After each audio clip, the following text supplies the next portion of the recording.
What's poppin', internet? Welcome to another episode of the Synced Up Podcast Show where we talk to you about news, games, and sandwich a little fun in between. I'm one of your hosts, Timothy DeRoe, and joining me this week is your boy, Michael Clare. How you doing on this fine Sunday? Doing pretty good, Tim. How are you doing? The post-Eternals clarity? Post-Eternals clarity? Yeah. That's tomorrow. Oh, is that tomorrow? We're going to talk about that tomorrow? I think I'm still digesting? in the middle of it. Yeah, digesting. Fair enough. Yeah, we just got done watching Eternals. Had a whole day just playing like some Animal Crossing, some Clash Royale and stuff, which we'll talk about later. We're also going to talk about Nintendo's future and a bunch of Elden Ring stuff. Before we get into that, a little bit of housekeeping for you. If you enjoy this show, you should consider supporting us on Patreon at patreon.com/syncedup, where for $1 you can get access to our lovely Discord where we talk about things like how Spencer thinks Eternals is a 3 out of 10, but how we like it more. Well, I'll talk about that tomorrow, too. We'll talk about that tomorrow. Mm-hmm. Or many other things that we talk about on there, of course. Or for $5, you get access to post shows of both the shows that we do and many more goodies, all from youtube.com/synceduppodcast and podcasting services around the globe. New episodes of this show specifically go up in all those feeds Mondays, 7 a.m. Central Time Zone, gang. You can also write into the show to synceduppod@gmail.com or the reader mail submissions tab of the Discord with any questions, comments, or concerns, and we may read those on the show. You should also consider following us on Twitter at synceduppod to keep up to date with all of our content from across the board. Now it's time to get into the show. Nintendo says its next gaming system will release in the year 20XX. We got a cameo So for video. before 2100. Before 2100? Yeah, 20XX. I could have guessed that. Exactly. This is by Jay Peters at The Verge. The throat. Good? Yeah.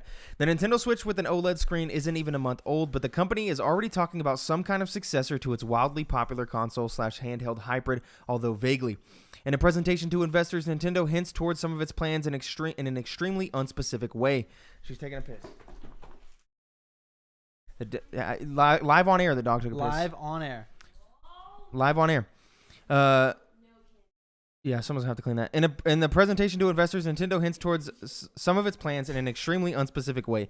The company's plans to continue to expand its business around the core concept of creating unique integrated hardware/software products, which I'm taking to mean that the company will, brace yourself, make more video games and video game hardware in the future.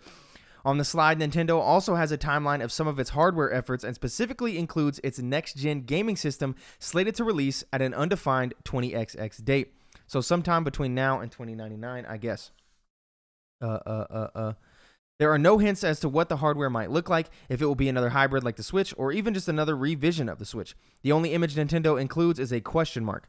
Even Nintendo wants you to forget the Wii U, which released in 2012 and isn't included on the Nintendo timeline. Nintendo isn't just investing in hardware. The company is also committing to, quote, value-added services, end quote, for Nintendo accounts, and the upward trending blue triangle in the image above, which I don't know what it was. I should have deleted that. Suggests it could be a bigger part of Nintendo's business in the future. Mike, what the fuck are you doing?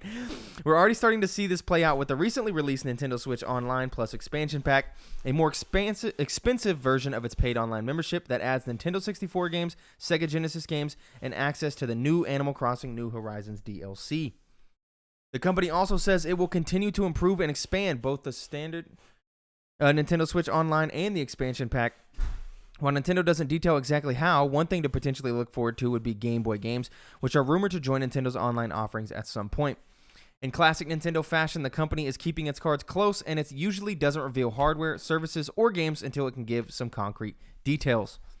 So just Nintendo info coming out, talking about their next console, when it's coming out, just things that they're working on, how they want to make Nintendo Online more expansive and more popping off than it already is. That's really it. That was it? Yeah, pretty much. That was the 10-second summary? Yeah. So what's the best thing to look forward to in this? A new console coming out. Will it be a Switch? Who knows? They're trying to make Nintendo Switch Online plus expansion pack more expansion pack, you know?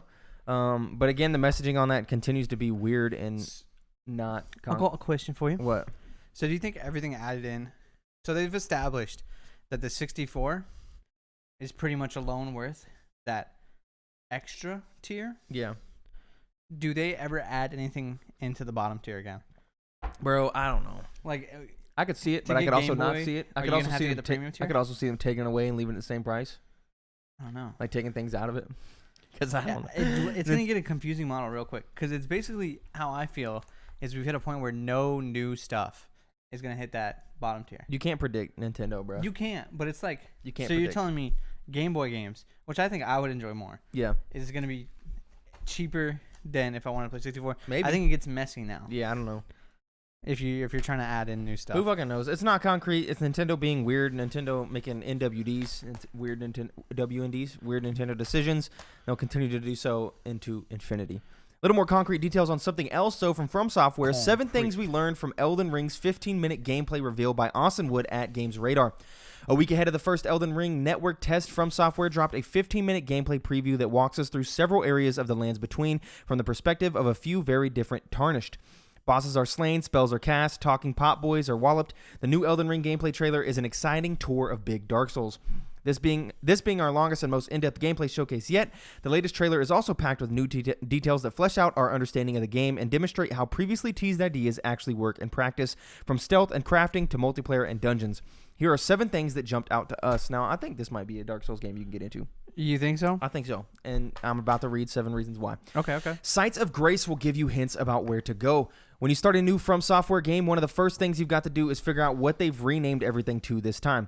In Elden Ring, bonfires have been replaced with Sites of Grace, and while they seem to fulfill the same purpose, letting you rest, restock, as well as teleport between sites, they also have a big new feature over bonfires.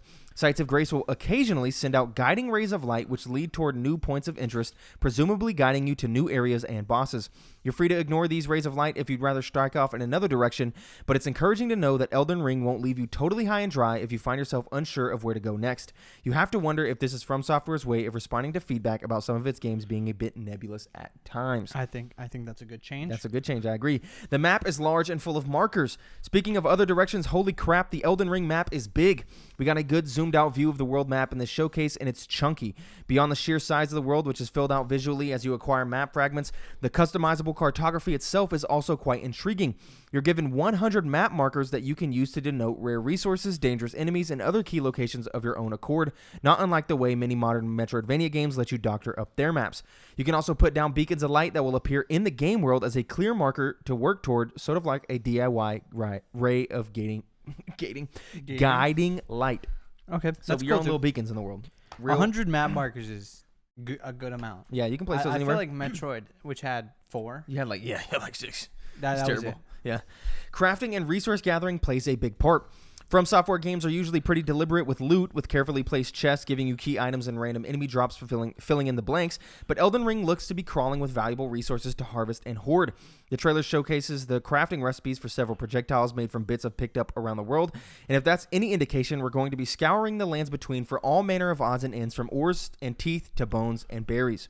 Crafting, bringing it in. Cool. It was kind of in before, but now it's like, okay, this is like a legit thing. Mm-hmm. You have a lot of finisher attacks. Ever since the first Elden Ring trailer, players have been wondering how it will build on From Software's dizzying array of critical hits. Will we deplete enemy stamina and skewer them like in Sekiro? Are we limited to usual backstabs and ripostes of Dark Souls? What about the bloodly flourishes of Bloodborne? It turns out Elden Ring has all of that and then some. We've got backstabs, ripostes, guard break finishers, special boss weak spots, and even aerial dive bombs which send enemies reeling. From Software wasn't kidding when it said Elden Ring has a greater variety of playstyles and special attacks than its previous games. There's a wild variety of magic. If our selection finishers has been expanded, our magic arsenal has quite frankly exploded. From Software is no stranger to creative spells, but Elden Ring has already shown off a whole other level of magic. Here are just some of the things we see in the Tarnished do with magic in the trailer. Create a bow of light and shoot arrows at a dragon. Create a giant greatsword of light and smash Godric the Golden. Summon 3 skeletons that simultaneously pummel a soldier. Conjure dark clouds that rain arrows on an unnamed horseman boss. Shoot a giant blue laser beam like they're running Chaos Reach in Destiny 2. Fluidly lob spell arrows at a boss while strafing, cover weapons in red light, cover weapons in blue light, and that's just magic, which is entirely separate from spirit summoning. The latter revolves around collectible items which can call upon hordes of goblins, big-tanky friends, and plenty more allies to help you in a pinch, whether you get overwhelmed while exploring or find your back to the wall in a boss fight. So basically your own little magic buddies you can summon. Without having to play multiplayer or anything, you can just summon. In the trailer, they showed him like summon a couple of ogre dudes that popped up and like fought with him. Like little Pokemons, bro. That's cool. Yeah. The jump button is a revolution. We were technically able to jump in the Souls series, and Sekiro gave us a friggin' grappling hook to get around, but Elden Ring has brought a new sense of freedom to its open world Lost my spot. Through a truly innovative feature, a jump button. The benefits of the jump button are clearest in the new showcase for Stormvale Castle, one of the legacy dungeons of the Limgrave region. Our hero is able to clear gaps, jump up to railings, and access entirely different paths with ease. No more mistimed sprint jumps or random invisible walls. Nearest we can tell, if you can see it, you can go there. Whether it's across suspended platforms or over a railing and down below. And let's not forget, our trusty Spirit Steed can also leap up cliffs and gaps in the world by using the magic equivalent of a trampoline just for another dollop of verticality. You can also double jump, which is nice. That's nice. This is that's a big get. Yep. Jump button. These Dark Souls players are starved for jump button. Normal game mechanics. Exactly. Your torch is your best friend. Elden Ring's focus on exploring anything you can see raises a big question. What if you can't see anything because it's black as the heart of Godric the Golden in here? Well, if we're lucky, there'll be a handy spell for illuminating dark environments, but thankfully, Elden Ring also gives you a trusty torch, and it looks like it will rarely leave our hands. Elden Ring has a day and night cycle for one, which means it'll get dark pretty regularly. On top of that, the new trailer specifically pushed how poor visibility can get down in the many crypts and catacombs of the lands between, presumably to stress the importance of keeping a torch on hand. So this trailer came out, 15 minutes of gameplay. We got to see a lot of stuff, juicy stuff. This all just sounds great to me. Yeah. Like really good. I mean, they're all good things. I don't know if this will do it for me. I don't know, man. It looked pretty good. Number one reason, I'd have to buy it. I guess you would buy it. I guess that's fair. And I'd have to play it after you, but I don't think I even want to do that. Okay. I'm not sold yet. I'll have to watch someone play. Yeah. Because like Dark Souls, easily I could watch someone play and be like, yeah, no, not for me. Of course. But I think if I'll watch you play, and if it looks redeeming enough, I might give it a shot. Fair enough. I'm excited about all this stuff. This is one of those games that makes me feel like a fake gamer. You know what I'm saying? Like it's like Cyberpunk all over again. Because you're not in it? Yeah, well, it was like I wasn't hyped for Cyberpunk, which like now sounds like not a bad thing, but at the time it was like, how are you not excited about Cyberpunk? Yeah, this is gonna be the biggest game of this century. Elden Ring has replaced that for you. Yeah, where it's like everybody on the internet's super excited about it, and I just feel left out. Like I walked out of the conversation. Yeah, fair enough. I don't know. That's pretty much it of all the stuff announced or shown during the Elden Ring 15-minute gameplay reveal. You can watch that on YouTube. It's well worth watching. Very enjoyable. I can't wait for Elden Ring. But you're going to have to wait a bit longer for a couple of other games. This is the last news story of the day. Overwatch 2 and Diablo 4 were delayed just due to COVID and stuff. I don't think those games really exist. Yeah, it's going to be a while before we see them. Are they delaying for what reason? What reason do you think? Purely press? I don't know, man. Overwatch 2 feels like a weird game that doesn't exist, and Diablo 4 feels like 5 years away, you know? Yeah. I think I agree on the Diablo 4 one. Overwatch 2, I think, is just not going to it's not a game they probably believe in yet. Yeah. I don't know. It feels that it just doesn't feel like do Overwatch 2.0 and just drop a DLC for the they need current one. I don't know, man. Making a second game that's really just but you can do multiplayer from the first game to the second game, and you're really just paying for the campaign, maybe, possibly. Who they need knows? A bounce back game to really bring their company into good light. Yeah, because I mean, obviously there's a lot going on there. Yeah, definitely pretty bad. What's going on? I was just seeing if there was any other news that. Not shit. Nintendo published like all their sales. Well, yeah, that was part of the first one, but did I miss that part? No, we didn't really talk about the sales. Well, but that Mario was Kart 8 Deluxe is now the best-selling Mario Kart game of all time. Yeah, which was expected. I mean, Mario Kart Wii was good. Yeah, and it was the Wii, so it is kind of cool that it took over that hurdle. Yeah, but Mario Kart just be selling. Luigi's Mansion broke like 100 million or something. I don't know, something cool.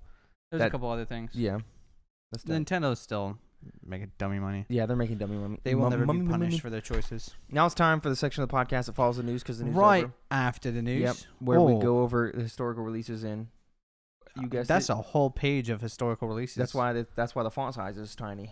It makes sense. This week in gaming, November 8th. Woo! The original Counter-Strike dropped in 2000, not to be confused with Counter-Strike Global Offensive, which came out much later, but it paved the way.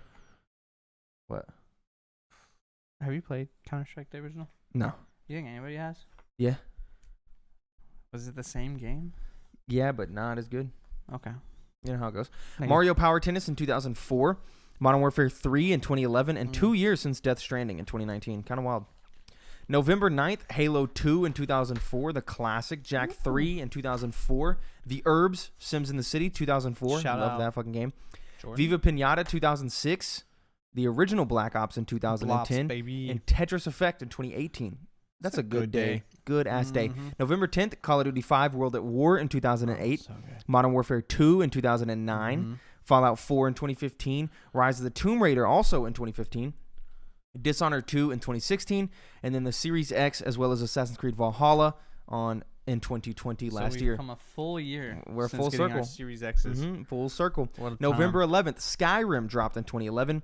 XCOM in 2013, the original. Assassin's Creed Rogue and Assassin's Creed Unity in 2014. And the Master Chief Collection as well in 2014 on November 11th. That makes no sense. What? You're telling me the Master Chief Collection came out when 7 I was years ago? in the middle of high school? Yeah, 7 years ago. That makes no sense. Yeah, it's there. I don't believe it. It's there. It's fake. Because, like, Halo 4 was... Yeah, I don't know, bro. November 12th, Super Mario Galaxy in 2001. Battlefield 4, what? That's not right. 20 years, bro. Since Super Mario Galaxy? The first one. Yeah, the Wii was out in 2000, right? Yeah. Because the GameCube came out in 97. No, bro. Did I get... That is completely wrong. I don't know, man. Are you sure that's not Mario Sunshine? Oh, it was 2007. Okay. But the Wii is out in 2001, right? No. 2003? Maybe 3. Because World of Warcraft came out in 2004. I think it's more like 4. 2004 is when World of Warcraft came out. Honestly, hold up. I feel like we're way off base here. When did we come out? So I just hit 1. 2012. No, that's Wii U. That's Wii U. I know. 2006. There you go. 2006. Okay. You were way off base. Yeah, I there. was. It sounded right, but also not at all. You had to think about what else came out in 2001. Yeah, I know. Like I was really trying to figure it out, dude. You're confident. Sorry, for a second. 2007 Super Mario Galaxy. Battlefield 4 in 2013. Warframe in 2013. Yeah, that doesn't make any sense. I'm 23. And fucking Super Mario Galaxy came That's out. what I was trying to say, Yeah. bro. Ratchet and Clank Into the Nexus in 2013. And then in 2020, you get Miles Morales, Godfall, Demon's Souls, Sackboy Big Adventure, and the PlayStation 5. Reading this list shows the stark contrast of launch lineups between the Xbox and the PlayStation. Oh, yeah, for sure. Pretty there was not intense. much. Yeah, pretty intense. November 13th, the first Assassin's Creed in 2007. Crysis in 2007. Super Mario 3D Land, that's the DS1 in 2011. Black Ops 2, my favorite Call of Duty, in 2012. And Black Ops Cold War in 2020. November 14th, Mario Kart DS in 2005. Battlefront 2 in 2017. And Fallout 76 in 2018. What a banging ass week, bro. We'll never get. I don't know. Actually, I shouldn't say never. But we'll never get something like DS. What was it? DS Share, DS Play, with where someone could play with you in Mario Kart and if they not didn't need have the it. game. Yeah, What was it? What was it? I can't remember what it's called. It Takes Two? What was that? Did it have a feature like that where you didn't have? If your friend had a copy of the game, you could still play it with them. Yeah. Okay. Yeah. So did Way Out. Okay. So never mind. It's still a thing. But that's the only. But for the DS, it was like it's pretty wildin'. It's pretty cool. Pretty crazy.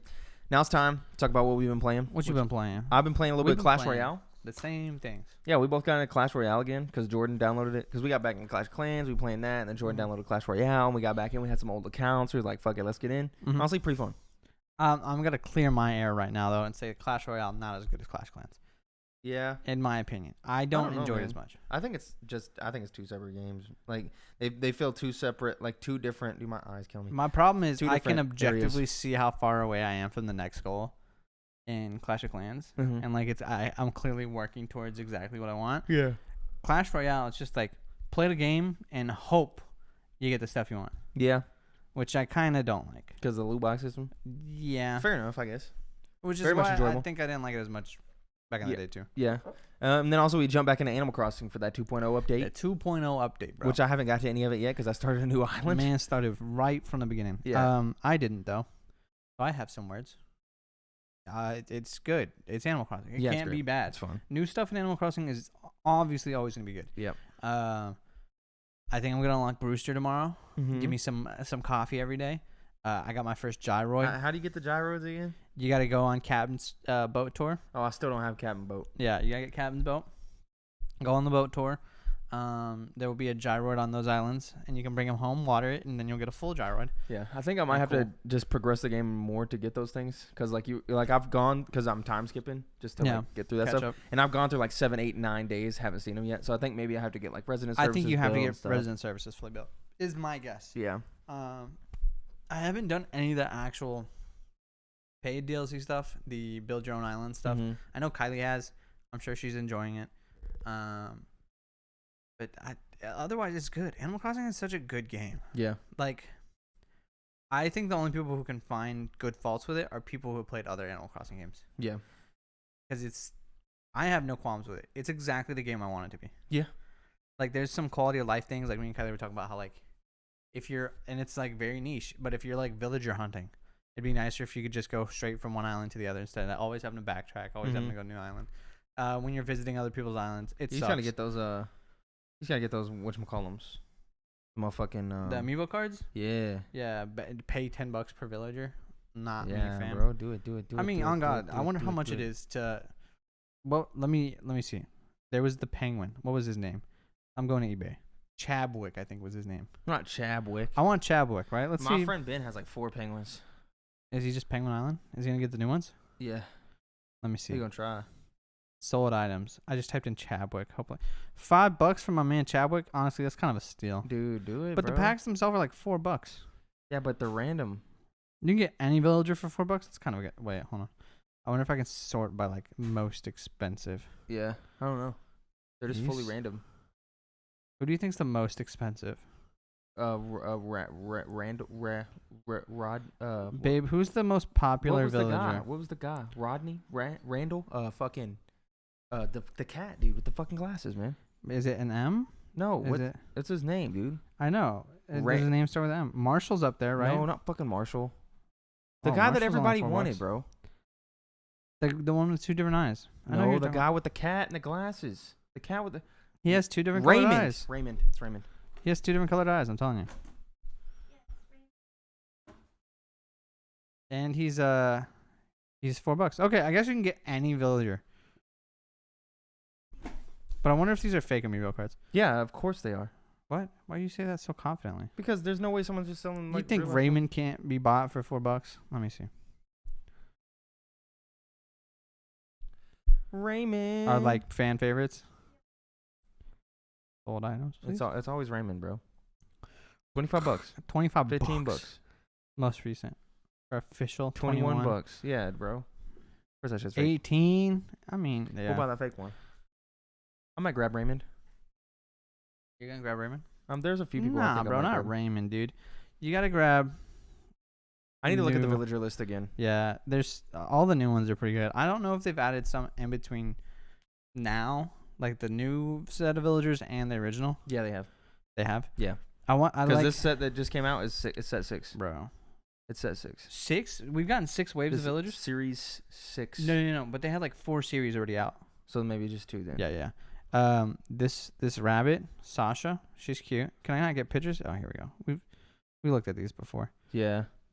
People can't see these, but it's okay. There's a robot octopus. Not it for me. Chabwick, I gotta get the campsite first, and then I'll start picking some of these Sasha. people up. Man, some of these are so cool. Look at this. Ben wants to get monkey. all the robot people. Because there's Not like a for robot me. ostrich, a robot octopus, a robot penguin. There's an anteater, Zoe. Mm-hmm. There's Cool a stuff. koala. Cool stuff. Anyway, I like now it's Animal time for Crossing. reader mail. Wait, unless you played something else. No. Let me dig into the deep recesses of my mind. Mario Party. Oh yeah, we got that this week. What the fuck? Yeah. I forgot we played that. Now it's enjoyable, man. we So much played better it. than Super Mario Party. Yes. It's main reason because you can turn off those bullshit stars and you can put it on classic stars. I finally got dethroned. All that. That was fun. But it's still got a lot of room to grow. Yeah. I Add some don't- maps, bro. it's Drop like- a 5-map DLC pack. They give and they take, and I need an ultimate version. Mario Party. Yeah, like because it's like, man, 5 boards. 5 boards, bro. We've already played them all. 5 boards. These are 5 old boards. You couldn't have pulled like 10 boards because you were also pulling. Yeah, just you didn't old have to spend time designing boards. boards. Yeah, like, So you can, you had to revamp them, you had to Yeah. update them, but you didn't have to completely design new boards. yeah, exactly. There's for some reason it's the same, like is UI the right word? Like engine, same engine as Mario Party or Super Mario Party, Mm-hmm. but we have different characters. Yeah. Like, why can't I use all the same characters Yeah, from the why other don't you one? give us like 12 characters instead of just like the... Oh, it's weird, man. It's And just like, a bunch of weird choices. there's the... It's... Why? Nintendo? I don't know. Because That's what it could've Nintendo been does. so much better. Yeah. Because I think you do 10 maps. Mm-hmm. There's probably a good amount of mini games. Yeah. As long as there's like close to like 100 or something. I think there's over That's 100. great. You just need more maps, and there's no reason for you not to have more characters Mm-hmm. when you've shown you can do like 30. Yeah, I agree. It was fun. It was very much fun. The game is so much more enjoyable when you don't have the weight of keeping a record alive and a 3-year-old meme. Yeah. It was so nice to finally lose. Yeah. But now Whatever. you 4 wins in a row? Yeah. I would have had a 5th one, but we had to stop in the middle of it. So they could play with David. It's because you've been playing with not professionals. Yeah, that's how it goes. You need to get me Chance in the mix. Yeah. You'll quickly lose. Yeah, that's how it goes. Anyway, now it's time for Reader Mail. You can get your questions read on the show by writing into synceduppod@gmail.com or the Reader Mail submissions tab of the Discord, just like Lucas did with Grand Theft Auto San Andreas getting an Oculus port/remaster. What classic games would you want to play in VR? My pick is Resident Evil 2. Peggle. What the fuck? I don't know. Dude, Dude, the first thing that came to I mind. have no answers to this. I don't think. I don't think I desire to play classic games. I would in have VR. to refuse to play a scary game. So definitely not RE2 for me. I think I don't want to play any classic games in VR. There's got to be one I want to play in VR. There's got to be at least one. Well, That's just real life. like if you're down on the ground from the first person view, that feels like it would be bad. Well, Animal Crossing. was VR, kinda yeah, s- that feels like it would be bad. I feel like that's just real life at that point. And We're getting too close to like. yeah. And that shit would I be should just be tiring farming because in you'd be in person. there like chopping trees. You're like, my fucking arms hurt, man. I think I get too like. I'm having an existential moment right now where it's like, it's so close to real life. Why don't I just go live real life? you Yeah. know? Like, why don't I just go talk to real people? Exactly. So I'll keep Animal Crossing on the Switch. Pokemon, nah. Nah. Mario, nah. No. But like, it's gotta be like, what's a good, like, boring game? All the classic games I can think of are all just like 3D platformers and shit that I don't want to play in. Yeah, I definitely wanna not play 3D platformer. Like I don't want to play COD or some shit in VR. Fuck no. Like I don't even think Zelda. I don't even think Legend of I Zelda don't would know. be Zelda good. might be okay. I don't know. I feel like the retroactive VR treatment is not good. I think when you make a game that's for VR, specifically for VR, is when it hits things like Moss, things like Lone Echo. Those games are great. Yeah, But, they're completely designed like, for that. Take an old game and take an old game or a newer game and just give it VR. No. Anyway, Fielding writes in. Back when you actually give a name to your rival in Pokemon, what would you name them? I would just name. I'd just leave the default name. You would leave him default? Yeah. So you'd go with like Gary or And Red or whatever. Okay, fair. I had a childhood friend, still friend. His name was Devin, Devin. and him and me would play the Pokemon games back when we were young. Yep. And he would name himself his rival Michael. I'd name my rival Devin, and I did that for like 7 years. Yeah. Where even like when I had moved to Oklahoma, I was Mhm. still naming some of my rivals Devin. Love to see it. Now I just name them, default names. Mm-hmm. I don't even know if you could name your rival in Sword and Shield. I think it was just Hop. Yeah, And honestly, that's fine. maybe like, I don't know, they might have changed that more recently, but it was always Devin. Or like one time I chose my brother. Mm-hmm. And that was also when I would like name my Pokemon after my friends and stuff like that. Yeah. I agree with that. I thought of an answer for the VR one, Monkey Ball. Monkey Ball. That would make me sick, That would be nausea. but I think it would be fun. That'd be nausea. It would be heavy nausea, Yeah. but I'd be down. Anyway, that's it for this episode of the Synced Up Podcast. A real short one. It's a real short week, and it's late. So, Your man's got to deliver mail. follow us on Patreon at patreon.com/syncedup for $1 or for $5, where you get access to the post show that we're about to do. So everyone who did that, we'll see you in a few minutes. Everybody else, we'll see you in the next one. Goodbye. Goodbye.